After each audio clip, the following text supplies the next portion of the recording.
Okay. Hello, everyone. My name is Doğuş Güler. I am a research and teaching assistant at Geometrics Department at Istanbul Technical University, and I'll be the chair in this session. The title of our session is the Process 1. We have 3 presentations in this session.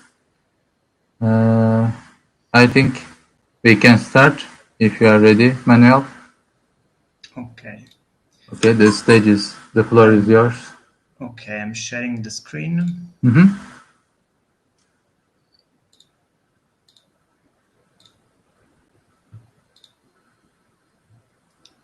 Could you see the presentation? Yes, thank you. Perfect. Thank you, Dogus, for the introduction, and hello, everyone. It's a pleasure to be here.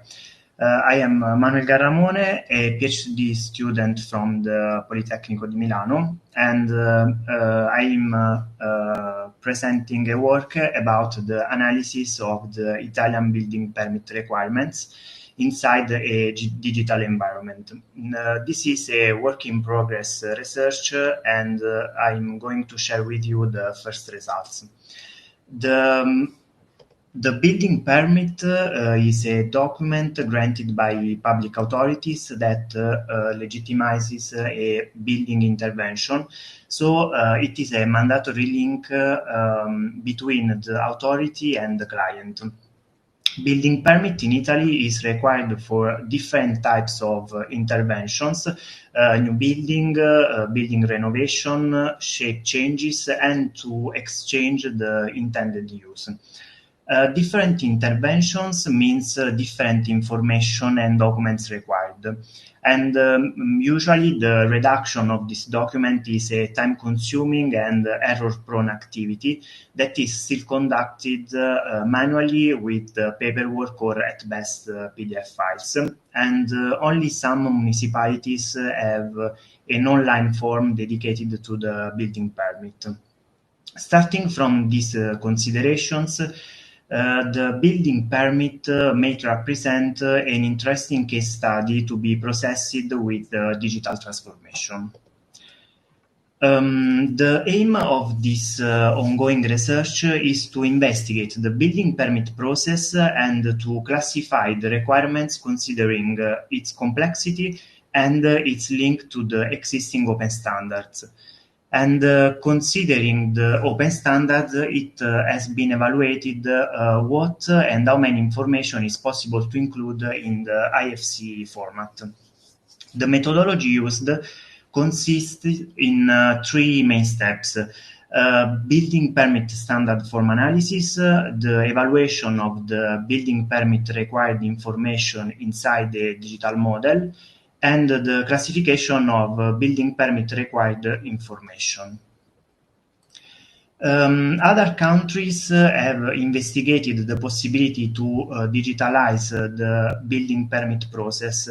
And in this slide, for example, are presented the e-submission processes of Singapore, Norway, United Kingdom, and South Korea. And despite the differences of the approaches, all the systems are trying to use both standard format, for example, the IFC or the COBI, and native file format. In general, in Italy, land and buildings management processes are regulated by national and regional laws. They were divided also considering the type of regulation, process regulations to obtain the building permit, and asset regulations that specify the building standards. The national law of building regulations is the primary reference for the administrative process, and it contains the building permit requirements. The other regulations are mainly linked to the final asset because they contain specific standard. These laws are hygiene and health standards that defines minimal sanitary requirements, the fire prevention code, and law for overcoming architectural barriers. And at a regional level, there are the territorial government plan that specifies regional territory planning strategies, and the municipal building code that is the main regulatory body about asset characteristics and performances. From this list of regulations, we analyzed the digital format of the building permit standard form through a classification system. The classification system used to analyze the building permit requirements considers two principal aspects. The first is the complexity of the information required, and the second is the possibility to find the information inside an open standard or proprietary format. The general idea was to consider standards from both BIM environment, so the IFC, and GIS systems, the CTGML. The first class considers explicit attributes and entity references. For instance, the height of a building is stored in an IFC standard entity, while the verification of components with specific parameters can require custom entities. The second class considers requirements based on the calculation of parameters. For example, window-to-floor ratio is calculated with the open standard formats parameters, while the quantity, for example, of recycled material needs the creation of a new parameter. The third class includes requirements based on simulation. For example, energy simulations needs a combination of different parameters, both standard and proprietary. The analysis of the building permit allow to group the requirements into 5 main clusters. The whole building permit form is composed by 14 main subcategories that are structured in 44 attachments. 5 are always mandatory, while 39 depend on the intervention type. The clusters we found are general information and personal data of the participants, for example, owners, companies, delegates, and so on. Information about the building intervention, that are the type of intervention, one of the 4 interventions listed above, the localization with the cadastral information, and the urban regularity. Then we have the payment and taxes for the construction or renovation, the health and safety obligation that depends on the type of intervention, and at the end the attachments. For example, urban and land specifications, fire safety, sustainability, and all the other analysis and technical drawing required.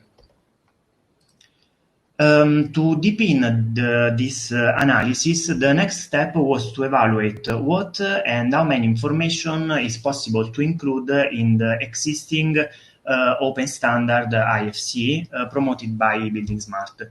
IFC 4 was used for the analysis, and the results show that from IFC files is always possible to retrieve 2-dimensional technical drawings, plans, sections, and elevations that are required for the building permit, and also that some requirements can be stored into the predefined property sets. IFC4 does not have entities dedicated to the building permit, so suitable entities were used for this analysis. Some of the applicant, owner, designer, and contractor information can be stored into IFC person and IFC organization entities. For dimensional information, it can be used IFC building, for example, to the area, volume, and number of stories. And for some of the site information, it is possible to use the IFC site entities that contains different site information, address, object placement, land registration, and site specification. These standard entities cover only a small part of the building permit requirements. In conclusion, the building permit analysis allows to underline two main criticalities that are linked to the high number of and variety of information required, and the impossibility for the actual open standards to manage all this information. Future developments will consider the analysis of other standards using the same methodology introduced in the presentation, the development of a case study to better understand the complexity of the standards requirement, and the evaluation of two different approaches. The top-down approach that considered lawmaker actions. Just consider that the digital building permit is cited inside the new work in progress national building code. So it will be very interesting to understand how the lawmaker wants to frame the building permit issue. And the second approach is the bottom-up, that includes all the best practices used during the design phase that could be extended also for the building permit. For instance, today it is possible to make analysis and simulations about fire prevention or buildings accessibility that are verification required also for the building permit. Thank you. Thank you for your presentation, Manuel. It was a nice presentation. Actually, we have a question from Frank. I can ask to you. And the question is, what data did you find which demonstrated that the existing manual process was error-prone? This is based on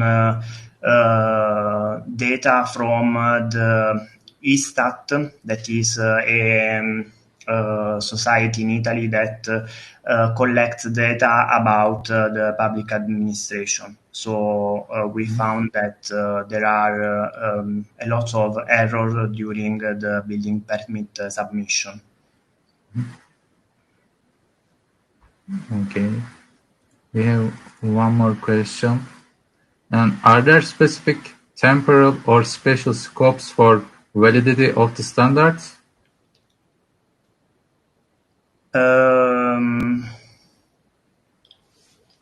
Yes. Yes, I think that could be some temporal or spatial scopes for the validation of the standard. But as I said, it's in progress research, so we are testing different solutions, and let's see. Okay. We have one more question. Do you think there is a corpus of best practices already used by designers from which to start for future recommendations? Yes, there are different best practices already used, but these practices are used only during the design phase. And it could be interesting to use them also for the building permit submission.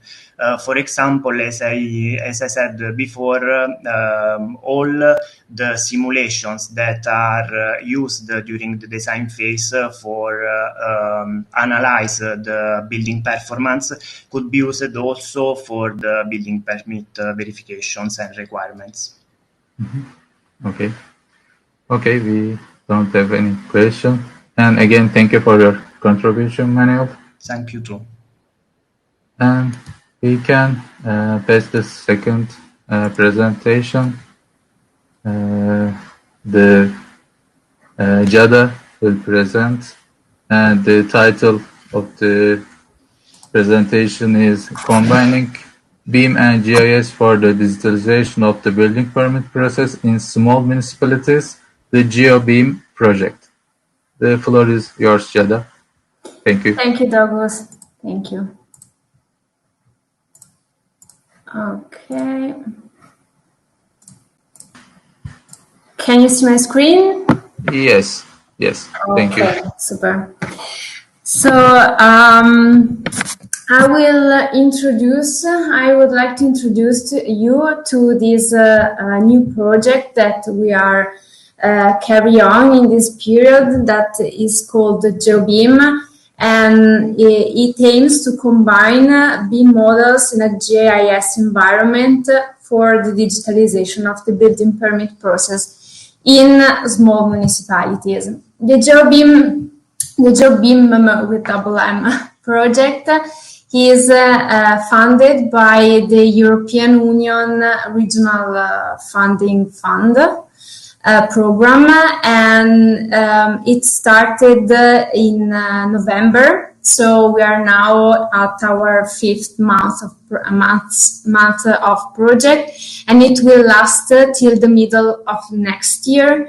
It's a project in collaboration with 5 companies, a public administration, which is SM Merano, Erba, which is an SME in the construction sector, R3Gis is our GIS expert.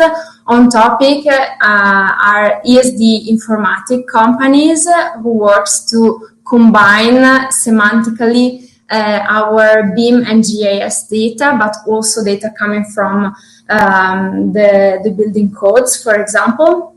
And we as Fraunhofer Italia as BIM expert. The projects involve also the municipality of Merano as a user for our GeoBIM for the digital building permit application. The objectives of the GeoBIM project are 3, which are to make the process of managing public work more efficient, making them faster, more transparent, and with a highest level of awareness of our municipalities. Support municipalities in facing the BIM revolution, the digital revolution, and also demonstrate the positive impact on designer and companies, SMEs in particular. So as I already a bit mentioned, the results of the GeoBIM project will be a GeoBIM application, a prototype of application for code compliance check, but also, and this application will concern the checking of compliances regarding building permits and urban conformity. And also another application that we want to develop is the GeoBIM application for facility management. So how to combine in the same environment, in the same GIS environment, both buildings and facilities such as infrastructure to support their maintenance in the same environment. So we are now defined the vision and the concept that for our application for building permit, and in particular this is a concept of the future application. The public administration with us will work on understanding how BIM models should be developed and provided in order to be located into a GIS environment, and also to be checked against a certain type of codes. The company with our GIS expert will take care of the of the collection of all the existing data, understanding which are their formats, if they are sufficiently updated. So they are collecting DVG files, shape files, 2D, 3D data. So we are trying to understand also which are the most suitable for this kind of tool. And the company is also carrying on about the surveys in order to understand if the data that we have are sufficiently correct, let's say, and updated. And then we have our GIS expert and informatics that will develop the entire system. The entire system, and then us with the municipality of Merano and also with the support of the University of Brescia, we will develop the database for all the rules that we want to check into this environment. So at least our idea is to come out with 3 databases, let's say, the BIM databases, the BIM set of data, the GIS and existing set of data in different formats. We will analyze how to combine all of them, and and the system and the database with all the rules. The functionality, the main functionalities will be to visualize the BIM model into a GIS environment. And we are trying to study also if the environment will be 2D, 3D, what level of development or also for the environment. And another functionality, of course, is the checking functionality. So try to compare all this data and provide me a report with all the checked requirements. So the system will work like this. So we will have our BIM models that should be developed, considered a certain standard in their classification and semantics. We will extract, of course, IFC files, and then our informatics will develop the BIM model validation module that will check for the right semantics, georeferencing, and also about geometry, in order to perform the mapping of semantics between the different databases. And for sure, the first activities that we will work on is about semantics. So in order to perform a compliance check in a semantic based on data and on semantics. And then, of course, in a second phase, we will work more in detail also about how to perform this BIM model uploaded into the city map. So at this point, we are collecting data and checking the availability of information within the BIM model in order to test another rule set that we developed in a previous project and to develop the rule set for compliance check against the urban plan. So these are the first information requirement that we are analyzing. Considering the information collected, all the data collecting, existing information collected, and the BIM model that we have now. In fact, okay, this is a view of all the information that we are collecting, and the problem here is that we have a lot of source of data, DVG, shapefile, point clouds, and we are also performing other surveys. So the challenge is how to structure all this data that we are collecting. And then we have our model because the case study is the new headquarters of our public administration involved in the project, and the model has been developed by the designers, so it's a real model. It's not developed for study purpose, and our goal is to understand how many information we are able to extract to this file. And the first results are not very comfortable, let's say, very positive, because we are not able to find all the information that we need into this model. For example, we have information about georeferencing and building height, for example, but they are not correct. And with correct, I mean that they doesn't follow also the computational method that is required by the urban planning law. And then other information such as covered area, footprint, and the volume are not available into the model. So we try to use to test the same rule set, let's say, the same number of information that we want to extract to another model, always developed by designer, but that we knew that was developed to perform also computational analysis in regards also with urban requirements. And in fact, we are able also to find into this model, the second model, also a structure and a semantic, even if decided by designers. Okay, so we haven't asked to insert this kind of data. They develop by their own, completely autonomously, the model. So we are able to find the information.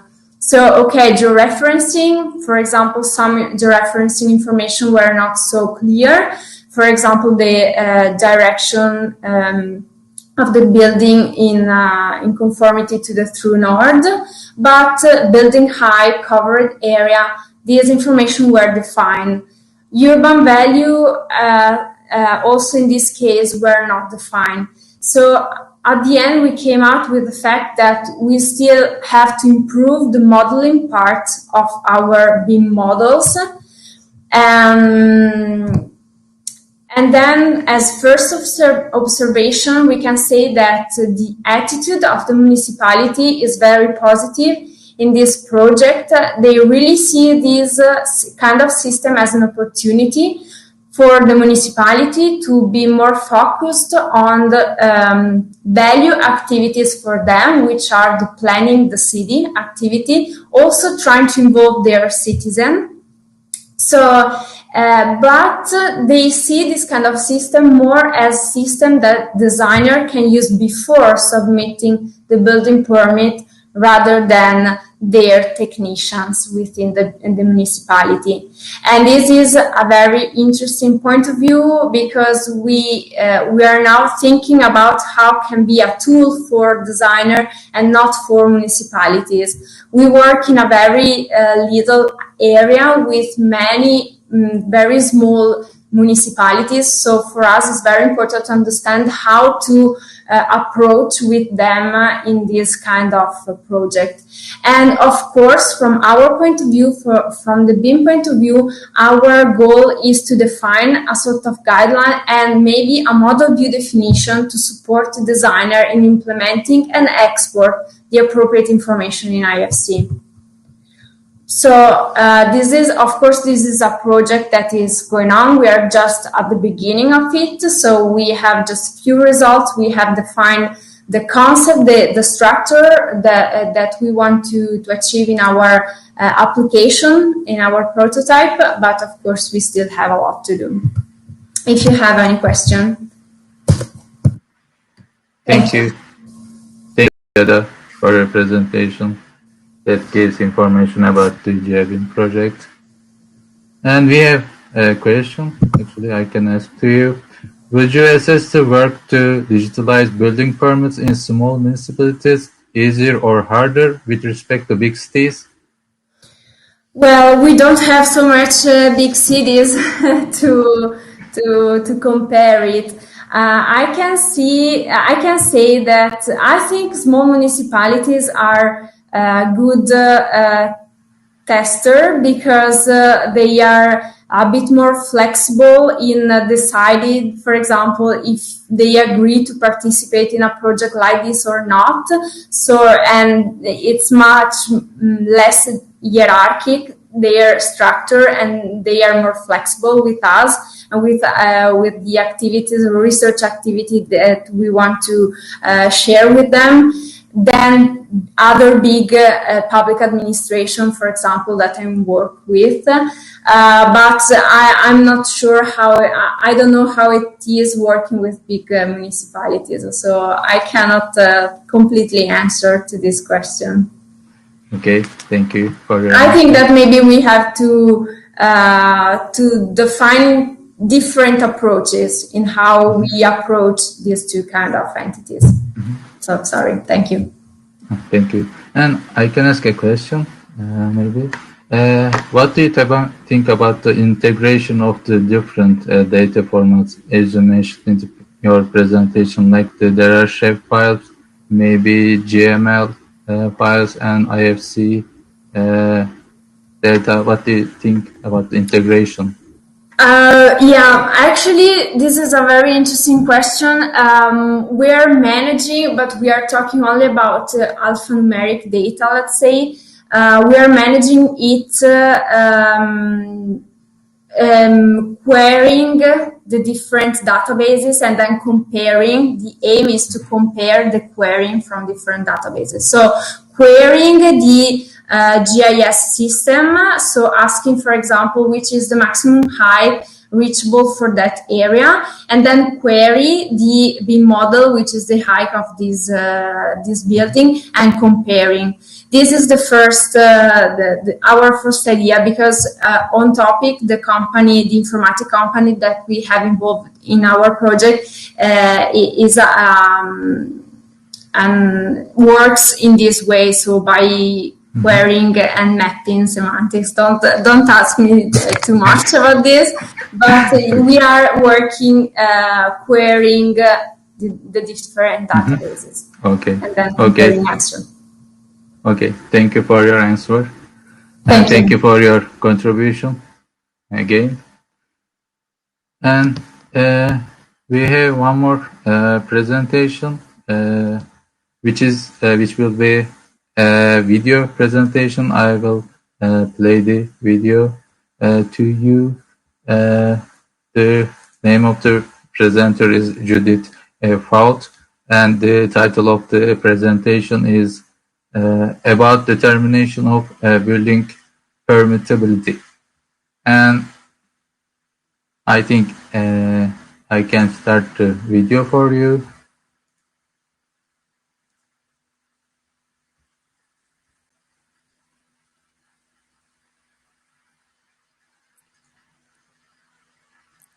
Hello everyone. I would like to welcome you to my presentation about the determination of building permittability today.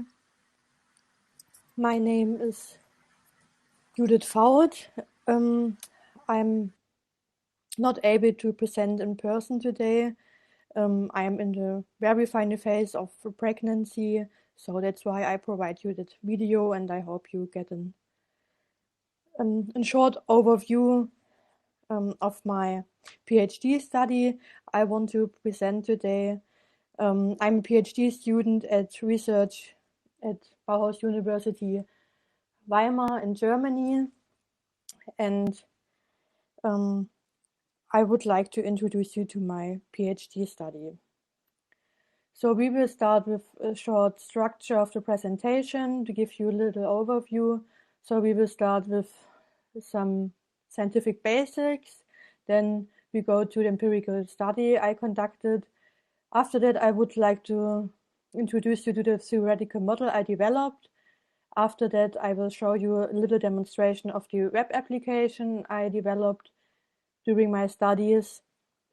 After that, we come to questions and remarks I got from the feedbacks from the reviewers. Some of them I will already include in the presentation.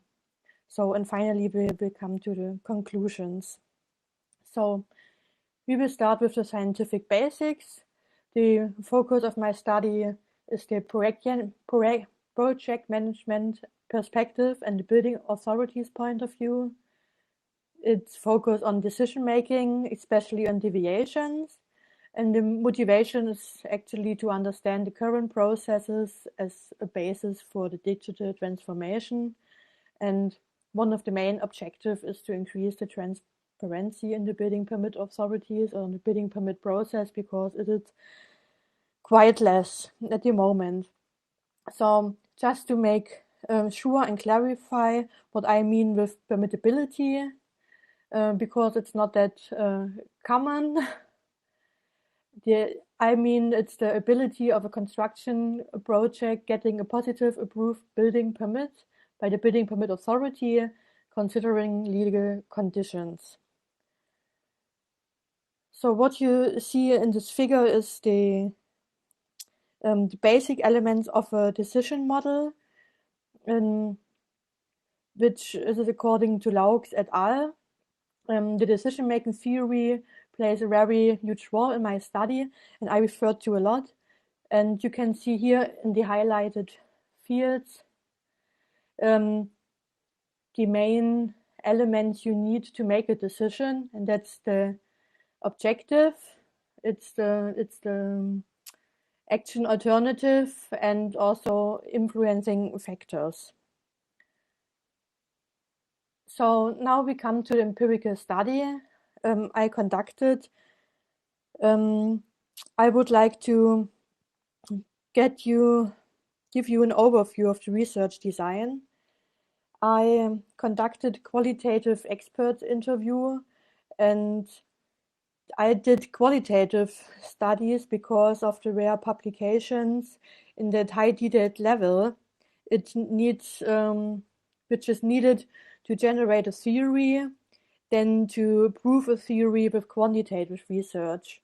And that's why I conducted that expert interviews, and the experts you can see here are mainly authority staff, but also planners and project developers and other experts such as lawyers, for example. We conducted exactly but randomly 100 interviews, mainly in Germany and the US, some in France, Singapore, Norway and Finland, but mainly Germany and the US. And the whole empirical study was done from October 2016 to February 2019, including the content analysis. And the main topics of the research questions were the processes, the organizational structure, decisions and subjectivity, and digitalization and BIM. Besides many other results, and one of the research aims are the detailed visualization and understanding of specific processes within an authority. In this example, I want to show you that you get just a perception of it, what I mean with it. So, for example, in Germany, I investigated in that detailed level 12 authorities. I had the data material for it. So for 12 authorities, we got 12 specific processes, which differ from each other more or less intensively. But that is one of the main conclusions of the data analysis.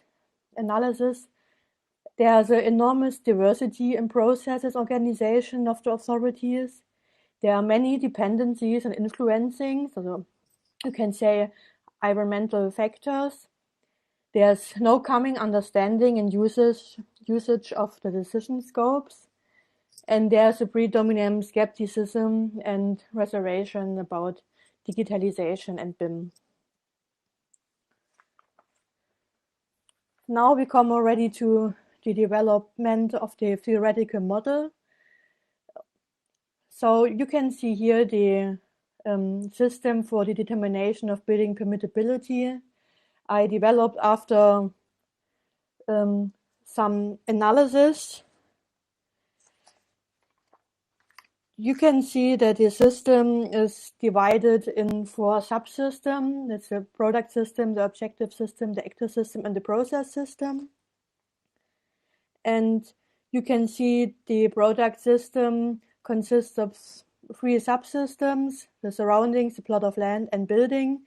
And which just mean with product system, it's just the information about the building project. All information you get usually from application or maybe from a BIM model or whatever, it's about the information. The objective system is about objectives, which depends on the law and building regulations, because it's according to the decision-making theory, it's very needed to make a decision. The actor system is divided in 2 subsystems. First, it's the organization. Second are instruments, which organization is the structural organization within an authority mean, and the instruments are very different. They can have public administration background, like internal authority checklists, but also technique background, like BIM usage or GIS usage, and so on. Then we have the process system, which is very important in my study. So it is not directly divided in subsystems, but we have a process hierarchy here. So I would like to introduce you a little bit more just to the sub process system, because we have no much time. So you can see here 2 different levels of the processes. So in the upper figure, you will see the major processes: final review, assignment, participation, content review, and issuing letter of approval. You can also see it's formal or material initiated, and that's are the major processes. Level 1. Level 3, you can see here the conformity review, which bases on the content review, and it's just an extract, and its focus is on if a deviation exists and how you can handle that, or how the plan checker and authority can handle that.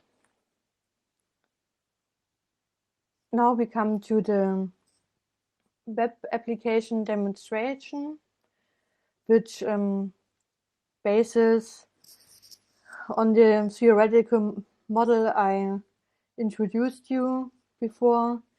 And you can see it's a process-based approach with the major process on the top. I will start right now a little video in the video. So here you can see the major processes I mentioned before, which are divided in several sub-processes. And in different levels, it depends on the sub-process itself. So, and you have in each process, you have documentation field for individual comments and reasoning. So when we go to the content review, for example, we have here the building regulations, and the prototype provides one paragraph, the distance area here, for example. For each paragraph, we have rule-specific explanations. It's information given, like the text of law, which gives you a little overview. Then we have the aim or the objective of the law, and we have also included the reviewability of the model, which should support the plan reviewer handling the BIM model if they need it. So here you can see the conformity review I mentioned also before.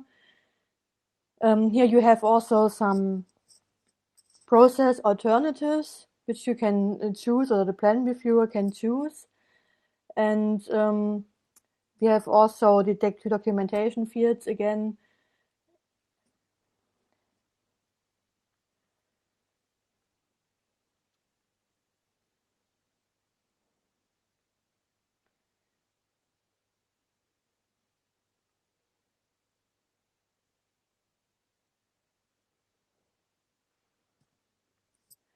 So in addition, we have also the data collection on the right side. There's a connection to a building information model, which is project specific to that specific project, or you can also add some other documents like protocols or something, whatever is needed. Besides the save option, you can export the decisions and documentation you made as a spreadsheet for further data analysis or archiving the results outside the web application. Now we are moving to the questions and remarks section.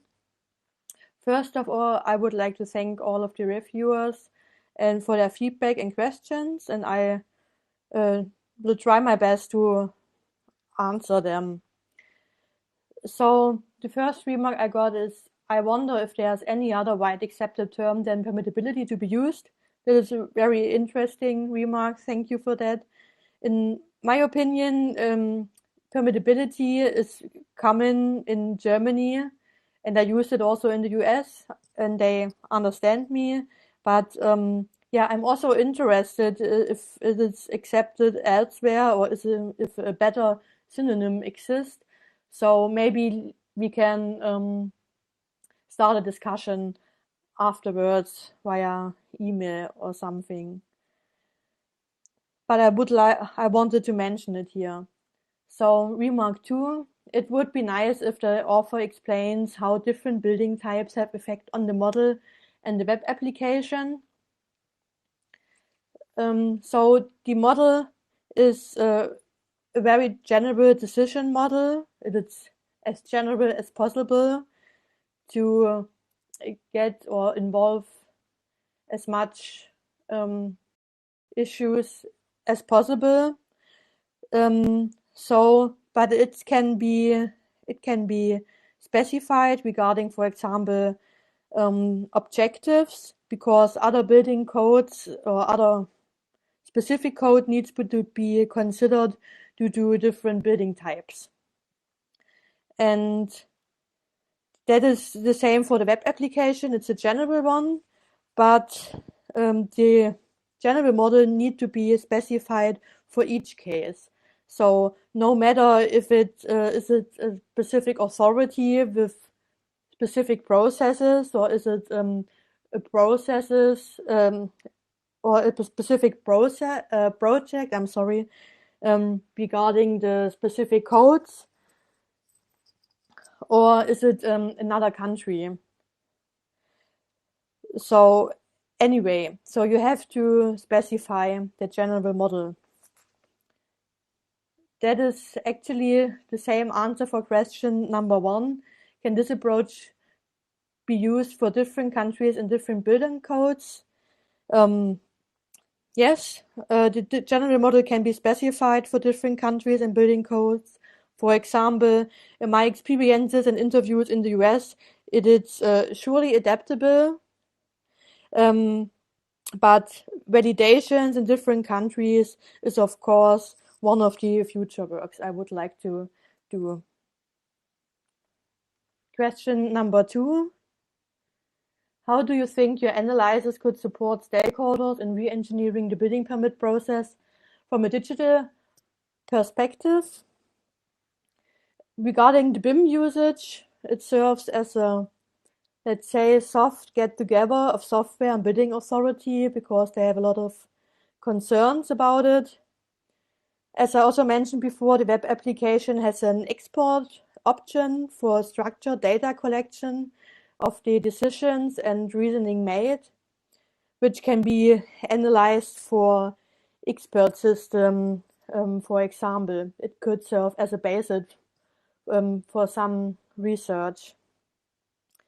And you mentioned the stakeholders.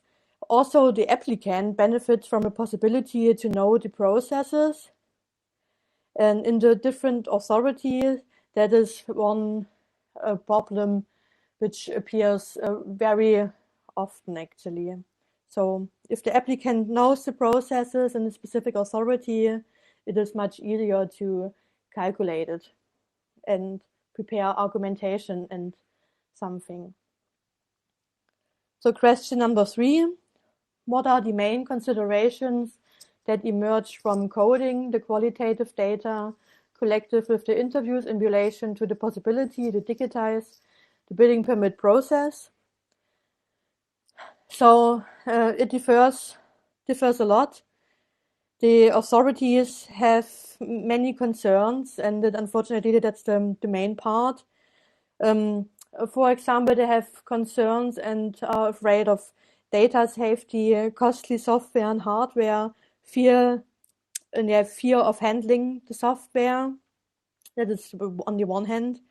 And on the other hand, which is unfortunately the less part, so we have very enthusiastic people who see a lot of benefits.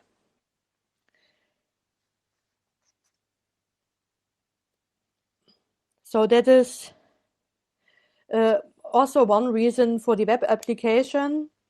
I thought I needed to develop something familiar and intuitive to catch the authority staff interest with to get there. You provide them a soft implementation and catch their interest to use digital methods and tools. So I would like to summarize the main parts of the presentation.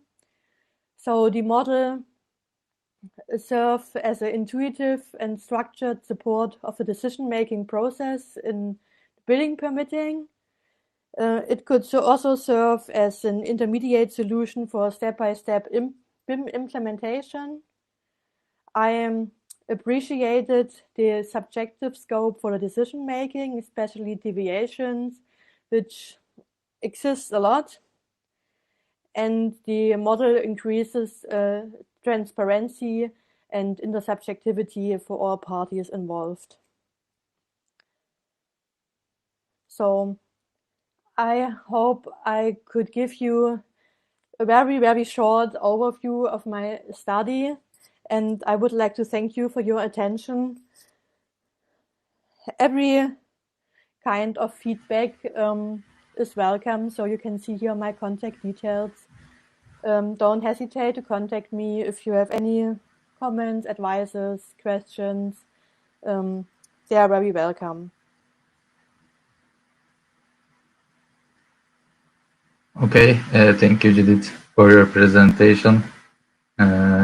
She gave a presentation, and also she answered the questions that come from reviewers. Sorry, and thank you for your contribution again, Judith. And I think we are in the closing part of the session, and thank you for your attendance and your answers, and thank you for your contributions, and see you in the next sessions. Thank you, Douglas. Thank you. Thank you. Thank you.